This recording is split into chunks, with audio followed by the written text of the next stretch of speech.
What is going on, guys? It is yours truly, Nathan Valley here.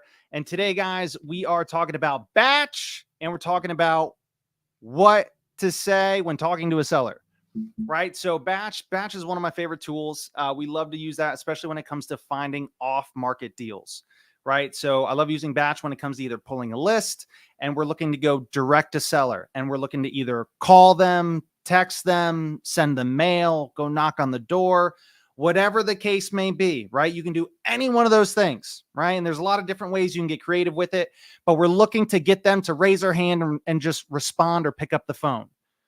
But that's when the scary part happens, right? They pick up the phone. What do I say now? Right? And that's what I'm going to go over with you guys is what do we say to a seller? How do we negotiate with a seller? And how do we do it in a way without being pushy and kind of that cringy, kind of sleazy salesman? And how do we do it without making a bunch of lowball offers to where people just get really upset and hang up the phone on us? So that's what we're going to be going over today, guys. So first, let me kind of share my screen with you real quick. Let me present. Right, and we're just gonna look at a property. So we're in batch here. Just clicked on a random property, no specific reason. We're just gonna use the owner name here, Bryant. Right. So if I'm using batch and I'm reaching out to sellers, again, I could be cold calling them, I could be texting them, I could be sending them mail. Right, whatever the case may be. At some point, Bryant here picks up the phone. What do I do from there? So guys, the first thing we're going to want to do is when Brian picks up that phone is we're going to want to set expectations. Okay. What does that mean? Right. Someone picks up the phone. We're a stranger or they get a piece of mail. They read, who are you? What do you guys do? What is this all about? What does this process look like? Right. They typically will have no clue as to, hey, what does this really look like? Right. And so what we want to do is we want to relieve that pressure, right? We want to lower that pressure and make them feel comfortable. And one of the simplest ways to do that is by just, hey, here's what you can expect on this call. Here's what we do. Here's what this process is going to look like. Right. And so when setting the expectations, there's three things we want to take into account. Time, right? How long is this going to take? Is this going to take 10 hours? Am I going to be here on the phone with you all night? Right. So time. We also want to go over agenda, right? What are we going to be talking about? And then last but not least, outcome. Hey, what are the things we're going to talk about? And then, okay, great. Well, what's happening at the end of this call? One way or the other. So that's what we want to do for the seller. And what would that look like? If Brian here were to pick up the phone and say, hello, and say, hey, Brian, this is Nathan. Saw you owned a property here on West Center Street, and was wondering if you'd consider an offer on it. And he's like, okay, yeah, maybe. All right. And it's like, yeah, well, Brian, hey, really simple, easy conversation, takes 10, maybe 15 minutes. Just ask some real simple questions, age of the roof, condition of the property, things like that, nothing crazy. It's okay if you don't know, the exact answers. And then from there, Bryant, if it sounds like something to where we might be a good fit for you, great. We can chat a little bit more as to what those next steps would look like. But if not, that's totally okay too. Either way, Bryant, at the end of this call, I've been doing this for a little while. Worst case scenario, I can probably at least point you in the right direction.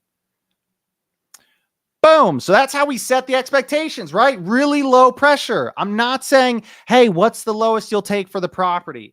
Or anything. Hey, if I could give you a cash offer and close in 30 days and do this and that, and you didn't have to pay any fees, what's the lowest you would take? Or what offer would you accept? We're not doing any of that. That is a real quick way to have a bad conversation, get cursed out and hung up on. Speaking from experience, right? I've done it many times. So from there, right, we set the expectations, and now we get into kind of the real meat and potatoes of the conversation, right?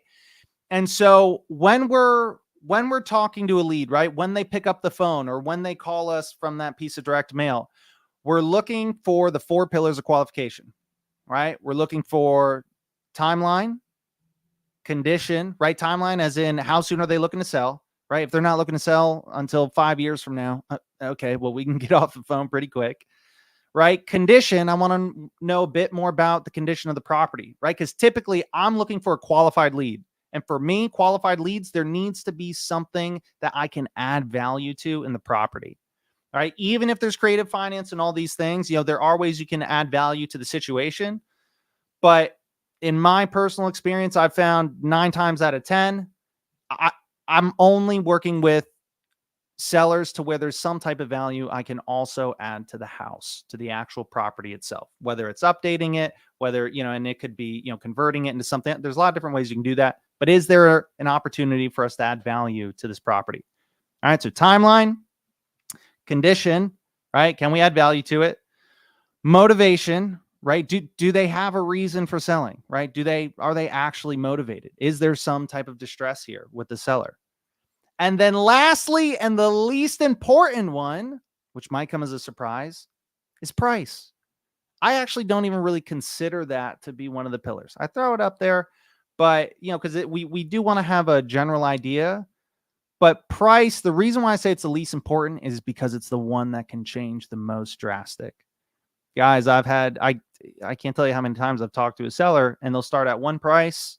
And then after, 30, 40 minutes of chatting with the seller, guys, that can change by like $100,000, right? I've seen it happen with sellers. I've seen it happen with agents, right? You'll be surprised.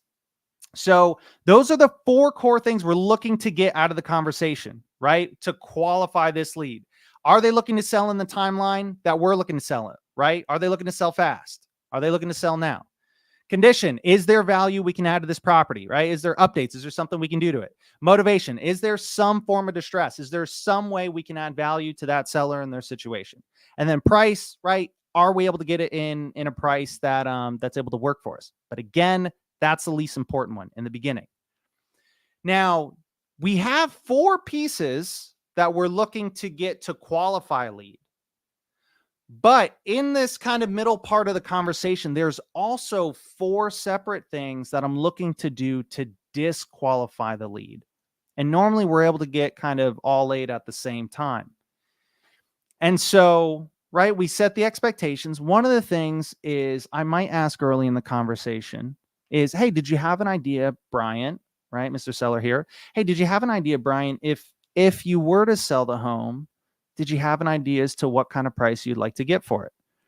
All right. So if Batch is kind of throwing an ARV, or excuse me, an estimated value of about 180, right? Most sellers we talk to, if the estimated value is 180, Brian's probably going to tell me, yeah, I want 200 cash. Right. And when he says that, my response to me, okay, got it. Now tell me a little bit about the house. What's it like? Right. So when I ask about price, I want to just kind of get an idea. Hey, what does he want for the home? But we're not doing anything with it, right? We're taking it, we're putting that on the shelf. We're going to come back to it later. All right. This is not where we go back and forth and, well, how'd you get to that number? And did you see these? We're not doing any of that. Right. Okay. Got it. 200.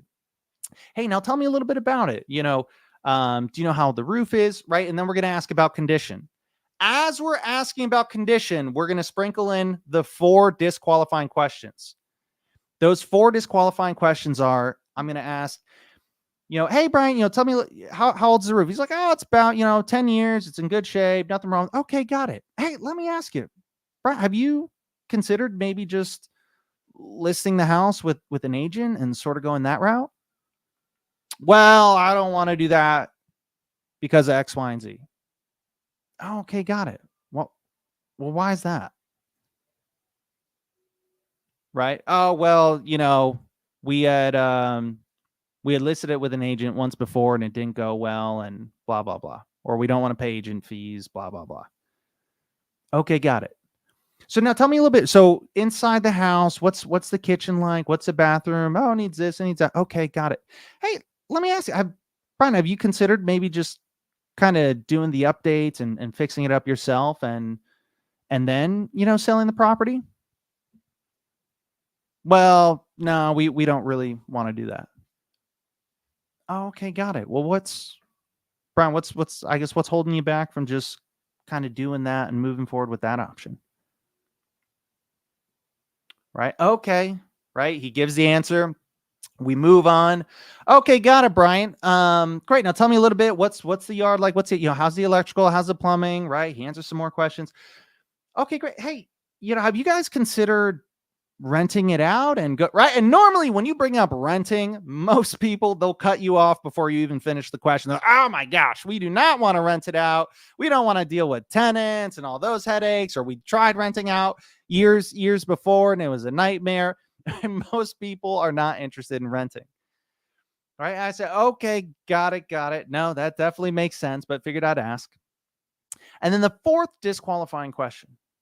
The fourth and last question we want to ask, and again, you guys got to have a little bit of emotional intelligence, right? When we're having this conversation, they might have already answered this. And if so, I might not necessarily want to ask this question, right? And the last question is to be like, hey, Brian, is just staying in the home and hanging on to it an option for you? Or I don't know, do you have kids or family members that you could maybe just kind of pass it on down to? Well, that's not really something we want to do. Okay, got it. Well, why is that? What's holding you back from just doing that? Right? We don't just want a yes or no answer for each of these questions. We want to know the why behind it. Right? And I gave the example, hey, if Brian here said no, but what if he says yes? Hey, Brian, have you thought about listing it with an agent? Yeah, we have. Oh, okay, got it. Well, I guess Brian, what's holding you back from just moving forward and listing it with an agent? I mean, that'll probably be your best bet for getting the most money for it. And if Brian goes, well, we're meeting with an agent on Friday and we're planning to list it. Oh, okay. Well, I guess what's holding you back from just doing that on Friday? Is there any reason you wouldn't just list it with the agent on Friday and go that route? Well, I figured, we're going to list it for 200,000 on Friday, but you gave me a call and hey, if you're able to pay me 200,000 cash and I don't have to pay realtor fees or any of that, and it's quicker and easier, I mean, sure. Yeah. I'd do that instead. Okay. Yeah, bro. Unfortunately, I'm probably not going to be the right buyer for you. Right. And then we can get off the phone and we don't have to have, an hour-long conversation and then spend all this time following up with somebody that we're not the right buyer for. Again, guys, something really important is we're not looking to sell every single seller, right? Every single person that owns a property and they're looking to sell does not mean they're the right customer for you. We work with a very specific niche group of customers, right? Distressed sellers, right? Sellers to where there are unique problems, there's unique situations, there's unique issues that only we can solve or that we are best equipped to solve. That is who I'm looking for.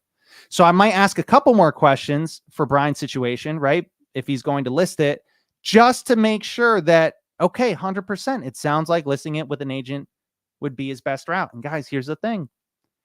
If during that conversation, one of the options, right, listing it or fixing it up or whatnot, if those sound like those would be the best option for him, I tell him that. And I'll even help him with the next step. Hey, do you need help finding an agent? I can refer someone to you or whatnot. Right, guys, really stand by what you say in the beginning when you set those expectations, right? Go in there. The number one rule to keep in mind when we're with sales, it's the golden rule. I got this from Alex Ramosi, so thank you. Right, and that golden rule is genuinely care more about the other person's outcome than they do. Because when I go into this call with Bryant, right, and I know what it's like, especially if you're new or just getting started, guys, it's nervous getting on the phone, right? It's scary, right? Especially, depending on what your method is, a lot of people teach, oh, pretend to be a cash buyer and pretend like you're this massive company in an ivory tower. One, you don't need to do that. There's much better ways. But two, it feels really awkward, right? We feel like we're, not really being fully honest. And so it's really nervous to get on that phone with that seller and chat with them. But when you make Bryant, the seller here, when you make Bryant's outcome more important than it is to himself, right? It's not about us anymore. So it takes away all that pressure. right? So make it about the seller, make it about trying to do what's best for them. And the funny thing, guys, is the disqualifying questions, if you noticed, were just bringing up all the other options that they have available to them, right? And the thing is, might be, Nate, why on earth would we ever bring that stuff up? We're going to lose them to those other options. No, you're not bringing up anything that the sellers don't already know about, right? Hey, Brian, have you ever thought listing it with an agent? It's not like he's going to go, oh my gosh, I never realized listing it with an agent was a thing. Yeah, I got to go. Bye. No, it doesn't. They know they can list it with an agent. They already know they could fix it up themselves. They already know they could rent it out, right? They already know they could just stay there. There's a reason why they can't, or they're going to tell you the reason why they are going with one of those options. Either way, you get the result you're looking for, which is this a lead for me or is it not? Either one is okay, but not knowing or a maybe, that's the only unacceptable answer, right? So we're trying to find out, hey, is Brian the type of person that we work with? And then lastly, did you guys notice I haven't mentioned price at all yet, except for in that very early part? We're just like, hey, did you have an idea as to what, if you were to sell the property, what you'd want for it? Right. And we've got, a ballpark ARV of say 180, and Brian's telling me he wants 200. I haven't mentioned price at all yet, because if he meets those 4 pillars, well, minus price, right? If he meets the 3 main pillars of a qualified lead, and if I ask all my disqualifying questions, if he checks all of those boxes, price is irrelevant, because price can change so drastically. It might not be on this call. It might be on the next call I have with him. It might be at the very end of this call. Because if he checks all of those boxes, what's the most important thing? The most important thing is we now know that Bryant here, he has to work with it. We are the best option for, I know he wants 200 grand, and he, I don't know, maybe he'd get lucky listing on that. But because of all the boxes he checked, that's not an option for him. From everything that we talked about, all the boxes that we checked, I am the only option, the only right fit for Bryant. And it makes your job so much easier. And so then I'll kind of give you guys one of my favorite parts about price. There's a lot more that kind of goes into all this, but I'm giving you guys kind of the rough outline here, where it's like, okay, well, Nate, how do we get to the price? One of the ways I bring up price, and again, I am not a fan of, let me just tell Brian, I can maybe do, I can maybe do, 60,000. I don't like just throwing out a lowball number that's going to upset the sellers and then make them hang up the phone and never want to talk to me again. And even if they do sell at that low price, they're going to want to do it with somebody else. I don't like going about things that way. There's a way that you can still do it. You can still put out those really low numbers, but doing it in a way that's a lot more empathetic and doesn't break rapport or hurt that relationship. So I'll give you kind of one of my favorite one-liners. And I got this from Cody Hoffine, actually. I don't think he knows that. I'll have to tell him next time I see him. But the line is, right, so we've disqualified the lead, right? We've gotten the 3 pillars of the qualified lead. We know that we're the perfect fit for them. They want to sell, they need to sell in 30 days. The cash offer is the best fit for them. And let's say, Bryant said he wanted 200,000, and I know I got to be way lower than that, right? I know I got to be probably at like 80,000. So if I know my offer needs to be around, let's say 80,000, I'll go, hey, Brian, okay, got it. So, we talked about a bunch of stuff. I know you've got this going on. This is important to you. We've got all of this stuff here and whatnot. I know you need to sell in this timeline. I think that's something that we can probably do. I know you said you wanted 200,000 for the house. I'll be honest, I don't think I'd be able to get all the way up to that number. And I'm really afraid to kind of even say where I think I would need to be at, just because I would never want to make an offer that would insult you. Right. And the seller's, Brian's like, well, what well, what's your offer, man? I'm like, I mean, Brian, really, it's pretty far off, and I'm not here to upset you. That's not my goal, you know. Brian's like, dude, I mean, hey, worst thing I could say is no. I'm like, well, to be honest, in a perfect world, right? And again, my offer, I want it to be around 80,000, the accepted, right, signed contract. Brian, in a perfect world, I'd probably want to be around like 40,000. Oh my gosh, 40,000. Right. And that's what he's gonna cut you off and be like, oh my God, hey, we can hang up the phone. Right? And you're gonna have to kind of quickly come back and cut him off and be like, hey, no, totally understand. I get it. I do. I really do. And again, that's in a perfect world. And I'm not saying that's my offer, but I still got to kind of look at things and crunch numbers on my end. But I guess, Bryant, my question to you is, how close do you think you can get to that? Guys, if this is your first time watching this video, rewind and watch it again. Okay. You will be shocked when you ask the question and you had a good conversation and you disqualified them and got all, uncovered all the important pieces of information. When you get to this point, you will be shocked how much they come down on price.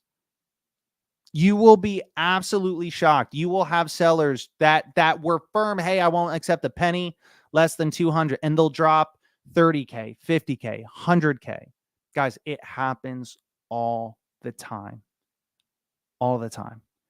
And guys, the reason why I'm saying this is this isn't like, oh, based on theory. This is from, I didn't get to mention a little bit about what I've done, but I had 20 to 30 qualified leads a day that I had to work through. I've contracted over 100 properties in a single year. I got a lot of practice talking to a lot of sellers. And so this isn't just the like, oh, here's, the sales backed by sign. No, this is what works in the real world. I promise you, because I've done it hundreds and hundreds and hundreds of times. Right. And guys, just kind of listen to that, right? It's a much more natural conversation. Right. And it's a much more empathetic one, right? It allows you to serve that seller at a higher level, right? Without just being like, you want 200. I'm going to have to be lower than that. Yeah. Well, did you see the comp over here? This one sold for, whatever. And this one sold for this, right? We're not doing that here. Right. So again, there's a lot more pieces, but I hope this gives you a rough outline, a rough guideline of the steps you can kind of go through with that seller and doing it in a way that, one, guys, it's not scary, right? You can have a really comfortable, easy conversation with the seller, right? And two, it allows you to serve them at a higher level. And three, it takes all the pressure off you, right? And four, and most importantly, guys, it's really effective. This stuff works. So I hope that was helpful. Yeah, let me know in the comments and whatnot. I love to hear from you guys. If you're like, Nate, oh my gosh, I tried it. It works. It was a great conversation. All this stuff. Love hearing feedback from you guys on how it's going and if there's any missing pieces or if you have additional questions, let me know in the comments. And if you guys want to know a little bit more about what we do, or if you're like, Nate, this sounds great. Like, I love everything you said, but I still have a really hard time with it. Feel free to go to painlessflipping.com. We do the hardest parts of wholesaling for you. We don't just coach you on it. We actually do it for you. So feel free to go to painlessflipping.com. Check that out.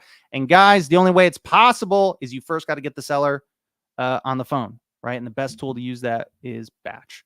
So check out Batch. Bunch of great stuff there. And until next time, guys, thanks for tuning in. See y'all soon. Later, guys.